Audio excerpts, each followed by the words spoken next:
Hi, my name is Callie Coles, and today I'm going to be showing you how I perform an initial first assessment on new time clients.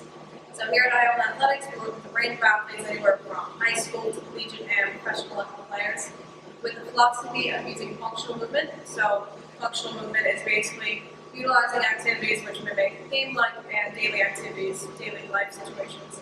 And we use this in order to promote not only more powerful, but healthy and injury-resistant athletes. So while it's geared towards athletes, it is also a movement assessment that can be used for other general populations. So in this, we have 4 sections: the self-assessment, the movement analysis, the muscle activation feedback, as well as the manual field test. So utilizing all these should give us a great basis not only of where the athlete stands in the goal now, but how to proceed with them in their training process. So let's get started. Right, so the first section of this first time session will be the self-assessment. So this is a sheet which your clients can fill out themselves. There you go. And this gives us a general basis of where the athlete is as of now, as a whole. So it will tell us, basic information, their name, their age, gender, the sport they play, because it's also very important when it comes to training. We'll also get a good idea for their daily habits, so that would be stretching, hydration levels, their current training regimen, any prior or current injuries, how it's affecting them, as well as following the joint-by-joint approach. So there is a section which asks if you have any pain or discomfort sitting still or playing sport in different joints of your body. We will use this to focus our assessment, 1, to give us a gauge of what to look at, 2, just to give us a better knowledge of the athlete, and 3, areas going on further in training which we should focus on and try to helpfully consider it out when creating a safe training program. After we finish this, we will have the athlete warm up as they normally would for 5 to 10 minutes. Again, the point of this is to see the athlete as a whole that they are now. So we don't want to intervene with our training methods, we want to see how they would perform themselves, which includes their warm-up. So once the athlete has completed their warm-up, we move on to the movement analysis portion. In this section, we'll assess an athlete's natural movement and form while performing 4 activities: the 2-footed stance, the child's pose, a run, and a jump. At Island Athletics, we see that a majority of not only injury, but limitations to athletic performance stem from having improper form, and this form tends to put joints and muscles into vulnerable positions that, when under weight-bearing situations, game-like situations, puts them at higher risk of injury and also inhibits their ability to produce power. Alright, so for the 2-footed approach, normal stand, we have the athlete stand normally as they would, 2 feet apart, spread evenly. And basically what we do is we see this as a method of kind of internalizing posture. So have your arms at your side, like freely just hanging. And this can tell us a few things about the athlete. So things that I look for: 1 is collapse at the ankle. So if the internal ankle bone is turning downwards, that can indicate an issue. Another thing that I normally look for is the area of the knees and where they're pointing to. So using the patellis to guide whether it goes straight or inwards. We don't necessarily want, we'd like to see it point slightly lateral. And then 3rd is the shoulder. So you want to turn for me? So this gives us a good indication of how the muscles in the upper chain are working. So if the shoulders are hunched forward, that normally indicates that their shoulder is not actually being contracted as much as it can, that there's probably some tightness in the front areas of the body. So those are the 3 things that I would look at in a 2-footed stance. Anything that you see, you're going to make notes of on your sheet. The sheet is set up to kind of just give you tick marks of the areas to look for. So once they've done this, make a note of the sheet and then continue on. So next is the child's pose position. It's kind of like what I'm sitting in right now. This is a good position to, 1, determine back flexibility, mobility of the hips. So this is normally an external rotation, as well as tightness in your dorsiflexors and your anterior tib muscles. These are often very neglected in sport, and they're very important for ankle stability. So the fact that the foot has to stretch in this portion, normally if there's tightness, we have the inability to do this, it shows a problem area that needs to be focused on. So you're going to have your athlete start in a tabletop position. So like this, with your toes together. Okay. You can put your knees a little farther apart. And lean back and try to sit on your heels. Put your feet flat on the ground. There you go. Okay. So now can you sit up like this? Yeah. Are you feeling any pain or discomfort anywhere?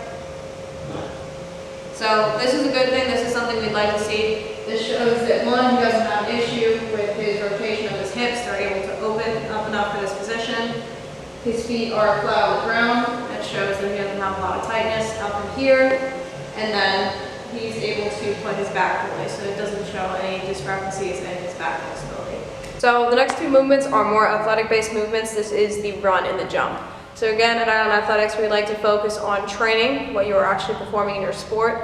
So while there's many different tests to choose for both of these, try your best to choose one that most fits your sport. So for our athlete here today, he plays defense and lacrosse. So that's mainly shorter type sprints, and then jumping is more of a straight up or lateral movement. So we're going to try to choose tests for that.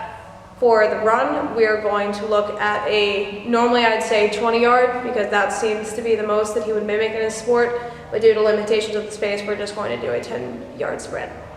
I also want to note that it is important to keep in mind your limitations in your training space. For one, we have turf in here, so it's generally fine if you're not wearing shoes, but if we're doing sprint and running tests, while it's easier to see form and to see ankle movement and foot movement without shoes on, as far as testing for time, that can limit their ability to produce full speed. So just keep that in mind. I normally have my athletes do one without shoes for the form, and then record again with shoes, again to see form, but also to get a more accurate time basis for the sprint. So for the sprint, we're going to set up our two cones, and we're going to test two things. One is their time.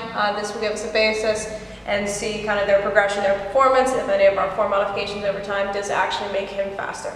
But for us, the most important thing in the first session is to catch their movement. So you're going to have your athlete perform 3 sprints. Their starting stance, again, should simulate what they do in sport. So for lacrosse, I'd say split foot stance, like that. Okay. Have them do that. I recommend recording from directly behind them. This will give you the ability to have more of a detailed analysis of their movement. So once you're set up, you have the camera started, record 1 for form, and then do 3 for time. Whichever the best time, that's the one you'll take. So ready?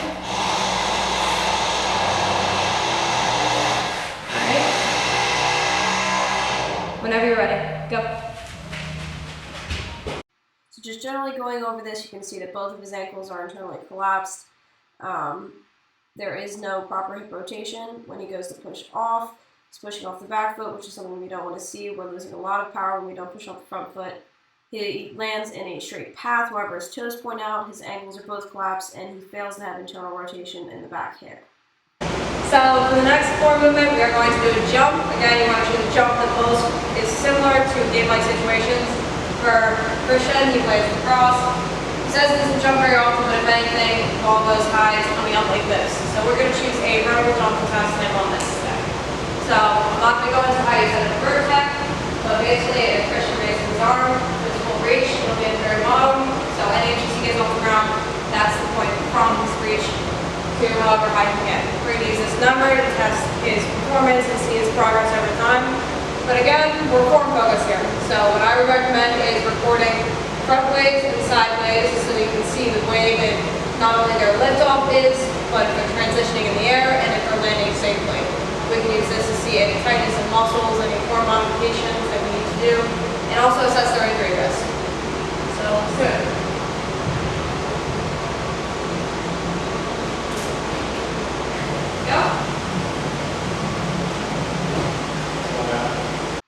So in the front view, we see that he actually has a pretty good stance. It's pretty even. However, when he does go to jump, he doesn't get full internal hip rotation. You can tell because the ankle isn't giving, and when he lands, there's a little bit of ankle breakage. At Ion Athletics, we use these 4 activities often because we feel like it gives us a good indication of where these form problems are stemming from, because it gives us the ability to see joint by joint any form issues that could possibly be creating injury. The result of this portion can not only 1, tell us maybe a reason for the previous injury, 2, its current impact on the body, 3, future likelihood or risk of an injury reoccurring or a new injury occurring, and 4, of course, when it goes into the actual training program, giving us a base of which our training methods and form modification can improve the capabilities of the athlete.